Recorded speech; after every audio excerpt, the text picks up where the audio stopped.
Hello and welcome to another Through the Leadership Lens, a podcast by women in propane. I am Freddie Riddler. And I am Bridget Kidd. And today we are excited to have Julie Johnson, CEO and owner of Ted Johnson Propane from California, joining us today. So, Julie, we're super excited to have you here, and we want to talk about leadership from your perspective. You have a different career trajectory than some of our other guests with a family-owned propane business. So I am super excited to hear about that and your view on your daughter's role and advice you have for anyone in the propane industry, especially that multi-generational business. It's an interesting dynamic that's at place in the propane industry and certainly other industries across the country. So with that, we're going to fire away. Okay. So Julie, can you tell us a little bit about your involvement in the propane industry, kind of and for you, I feel like it's your life in the propane industry, and maybe your view on leadership in that process? Okay. It is my life. I have memories in our home in San Gabriel, sitting on the floor at night with all the billing invoices, and my job was to lick the stamps and put them on the envelopes. And I was probably, I don't know, 6 years old, something like that. So my dad ran the business out of our house at that time, and then in the 70s bought our property here in Baldwin Park. So literally I grew up in the business, and so I wouldn't have done it any other way because I had probably 27 years in the business before I became president and before my dad passed away and before the transition happened. So I really had a great understanding of our business and the propane industry, especially in California, being involved with the Western. When you had to transition into ownership, Mm-hmm. um, how did you do it? What kind of emotions, what kind of struggles, what kind of leadership responsibilities did you have to pull along with you, and who did you pull with? Like maybe share that transition and maybe who you were mentoring at the time to say, let's build this organization up, let's take over this business. Yeah, so it was one of those things where my dad just didn't show up to work that day, right? So it was a big shock. He passed peacefully in his bed. So that part was cool. But, who knew what was going to happen just a few months before his passing and then a few months after? So before he passed, we had that housing bubble burst, and our gallons at Ted Johnson Propane, we lost 28% of our customer gallons overnight. And while we were adjusting routes and we were trying to figure that out, so that was in the fall of '08. And then my longtime operations manager retired in December. My fleet supervisor passed away in January, and then my dad passed away in March. So within 5 months, huge leadership loss, business loss, and now I'm grieving for my dad, plus having to pick up the business because that was in the plan. So when you said emotion, I do remember being in a fog for a good year. So I reached out to Cal State Fullerton. They have a Center for Family Business. And I said, oh, please help me. I found so much support through Ed Hart, and then I met a man, Greg Zabo, and he just came in and started being a consultant to me during this leadership transition for myself, plus losing two key staff. But, thankfully we had that recession where we lost so many gallons. It was okay. We kind of retooled and reorganized the business. And so that really was the biggest test of my leadership, is how to stay calm and cool during all of that. right? And be there every day for everybody, because they were thinking, well, with Ted gone, what's going to happen to the business? The statistics are that 30% of second generation don't even take over the business successfully. So that was a big statistic I knew, being with the Cal State Fullerton and learning about family businesses. So that really made me dig in a little bit harder to be successful, because it's not an easy transition, picking up from somebody in that way. So Greg was a great mentor to me. Also, I had met Jan Slater. She's an executive coach. And then Joanne Norton. And they came around me in different aspects and just helped me. They were somebody that I could just vent to on a professional level, and they really helped. Oh, and I got to give a shout out to my benchmarking group. So I just recently joined the benchmarking group, and those guys were there for me, because when they say a person dies, that you lose a library, and I had lost my dad's library of knowledge. Mm-hmm. So relying on the benchmarking group for the propane side of things, and then these other great people for the executive and leadership side of things, they just propped me up, and I just kept going. Yeah. Amazing. I think it's Incredible. interesting, Julie, when you look at, I mean, from the kind of your path into your role, right? Obviously, your path into propane was faded, I think. But your path into your role, we look at leadership from a position, right? And your position as now the owner, and whether you were prepared or not, or that day, all of that aside, then you look at your leadership as the person.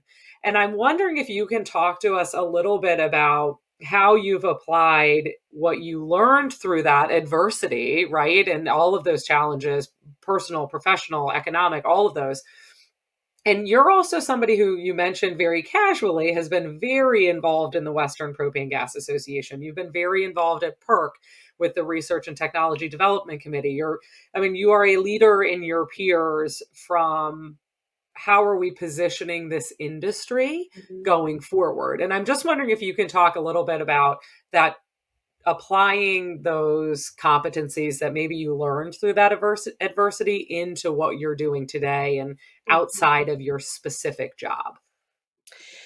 I guess it goes back to my core values that obviously my parents helped to form. And, if I just kept focus on those things, right, that it would get me through.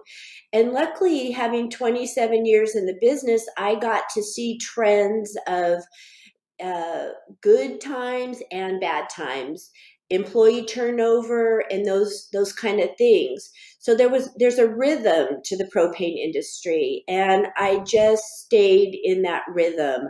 I knew the economy would come back eventually.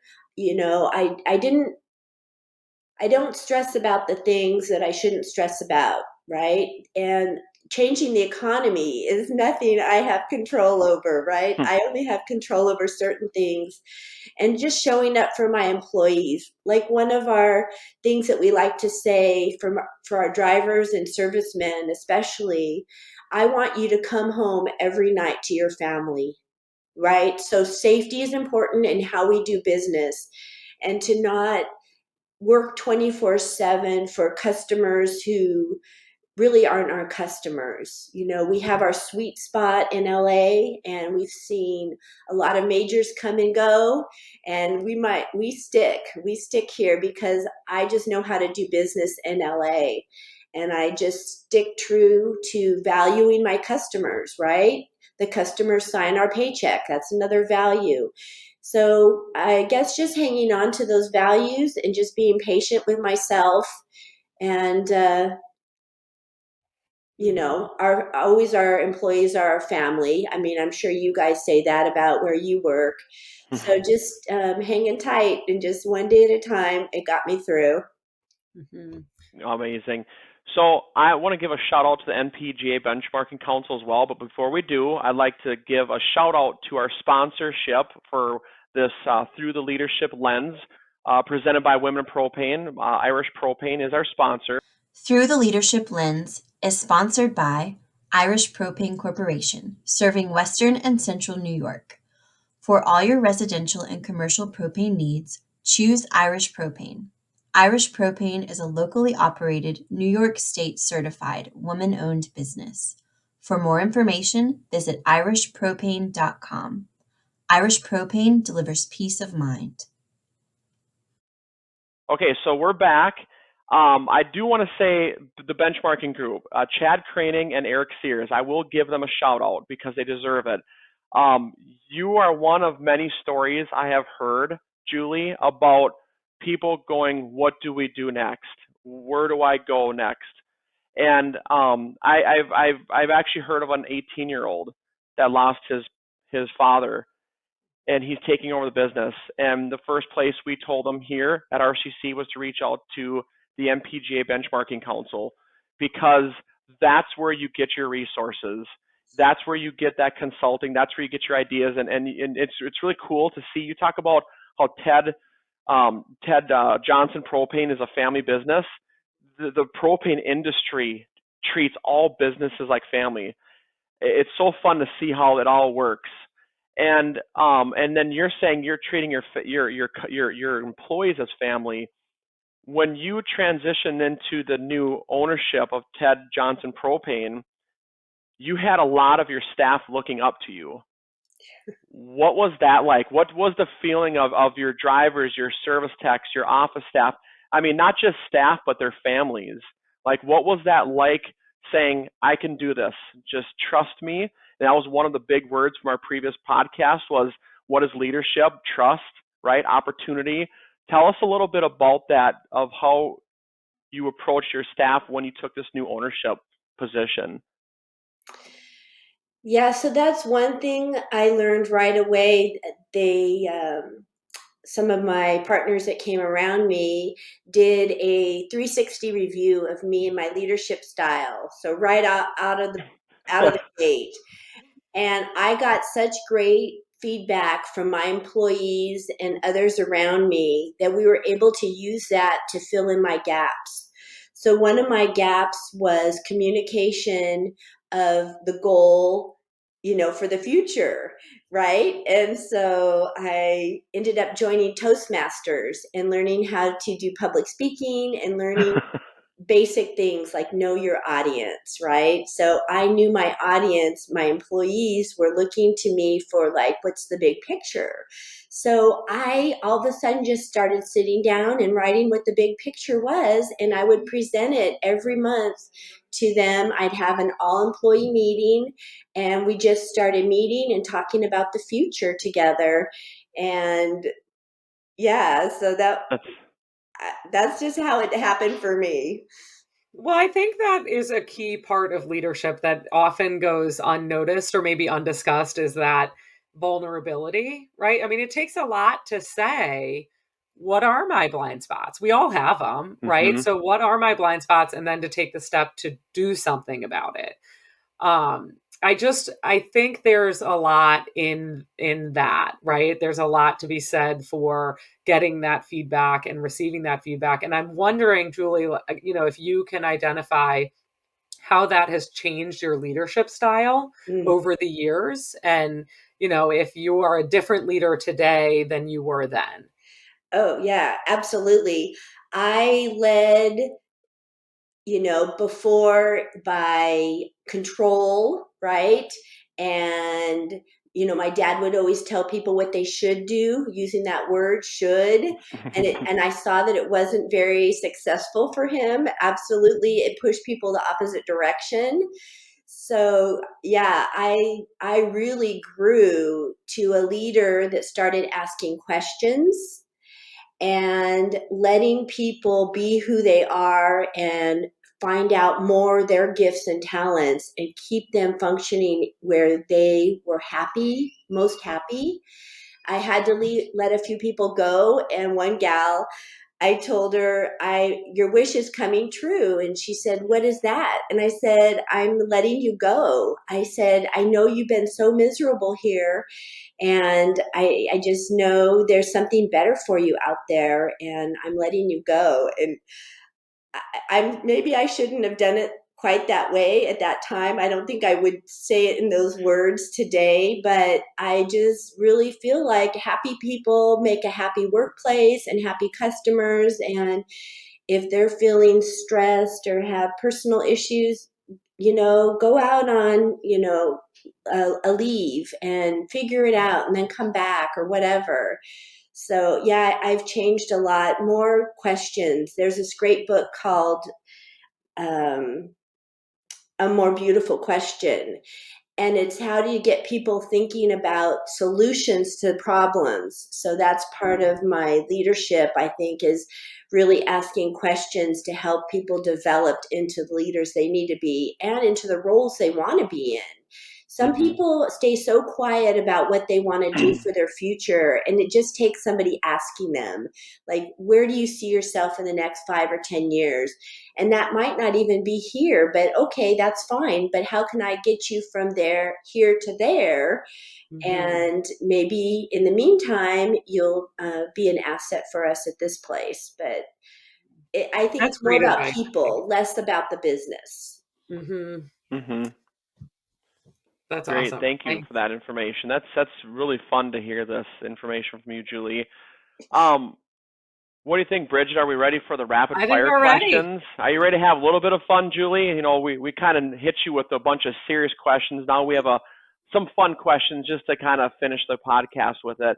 And I'm gonna let Bridget go first because this is her favorite question. So This is my I'll let her favorite. go It's my for it. favorite question. And I can't take credit for it, but I love it. And now I ask random people this question, which is probably odd. What do you keep in the trunk of your car? Right now,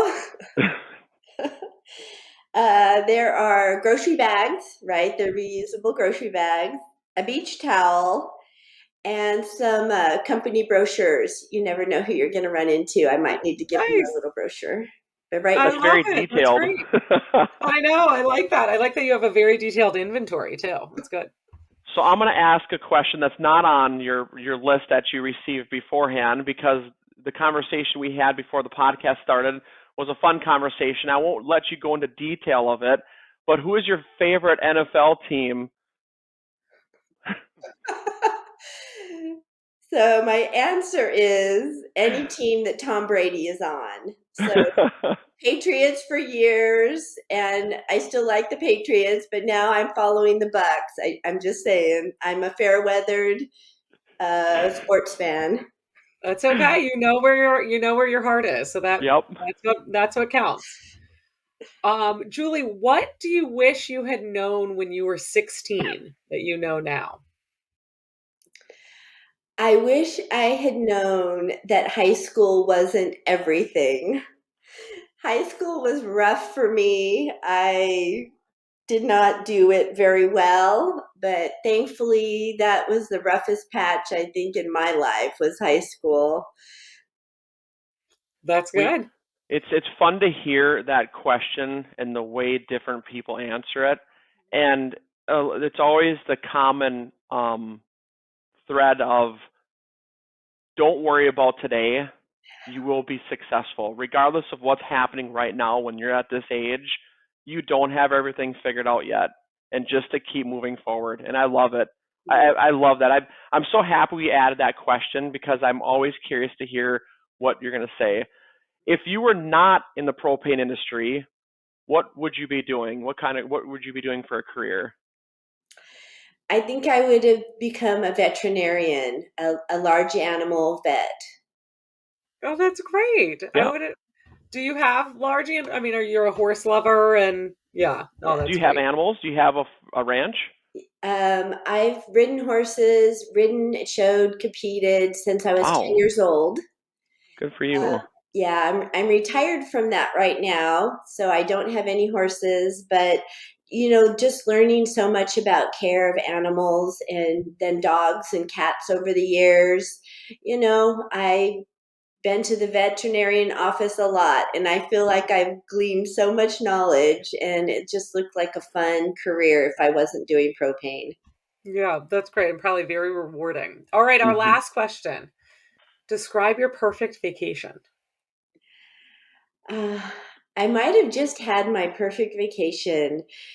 We were up in Washington State, and the San Juan Islands are beautiful. And I rented or chartered a sailboat with a captain and a chef, and four of Wow. us went on a 4-day, 3-night sailing adventure around the San Juan Islands, and it Oh was my just gosh. so beautiful. Wow. That sounds incredible. Yeah. That sounds incredible. I'm glad you got to do it, but now Yeah. you can do your next perfect Well, vacation. You now can you can, yeah, now you craft can it. start planning the next one. Exactly.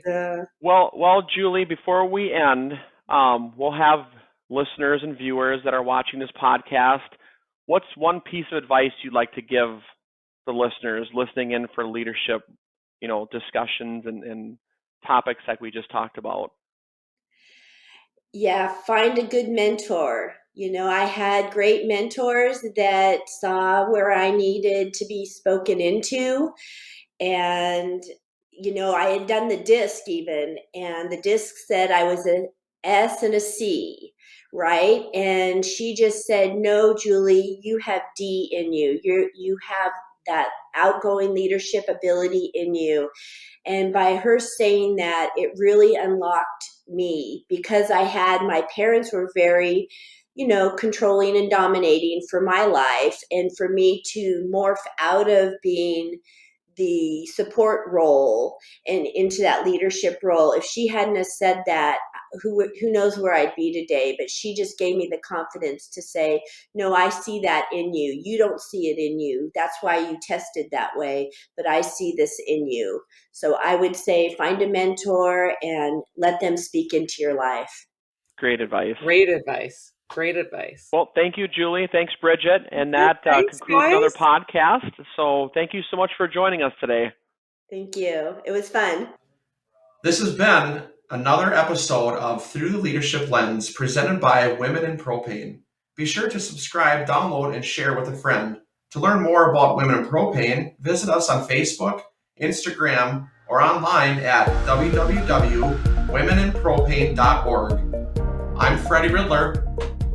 And I'm Bridget Kidd. Thanks for listening. Until next time.